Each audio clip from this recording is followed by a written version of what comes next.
എന്തിനി കണ്ണീർ ആകുലങ്ങളും, എൻ സുരക്ഷ യേശുവിൻ കയ്യിലല്ലയോ.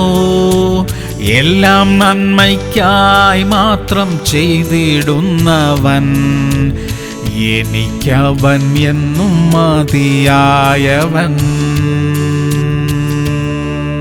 1 ശമൂവേൽ 1:27. ഈ ബാലനായിട്ട് ഞാൻ പ്രാർത്ഥിച്ചു. ഞാൻ യഹോവയോട് കഴിച്ച അപേക്ഷ യഹോവ എനിക്ക് നൽകിയിരിക്കുന്നു. പ്രിയമുള്ളവരെ, നമ്മെ കാണുന്നവർ അതിശയിക്കുമാറുള്ള കാര്യങ്ങളാണ് ദൈവം നമുക്കായി ചെയ്യാൻ പോകുന്നത്. നമ്മെ വേദനിപ്പിച്ചവരുടെ മുമ്പിൽ തന്നെ ദൈവം നമുക്കായി അത്ഭുതം ചെയ്യും. നമ്മുടെ ഹൃദയത്തിലെ ആഗ്രഹങ്ങളെ ദൈവം നമുക്കായി സാധിപ്പിക്കും. നമ്മുടെ ദുഃഖങ്ങളും നിരാശയും കണ്ണുനീരും എല്ലാം മാറിപ്പോകും. ദൈവം നമുക്കായി പ്രാർത്ഥിക്കാം. സ്വർഗീയ പിതാവേ, ഞങ്ങളുടെ നിന്ദകളെ നീക്കണമേ, അപമാനങ്ങളെ നീക്കണമേ. ഞങ്ങളെ താഴ്ത്തിയവരുടെ മധ്യത്തിൽ തന്നെ ഞങ്ങളെ ഉയർത്തി മാനിക്കുമാറാകണമേ അപ്പാ.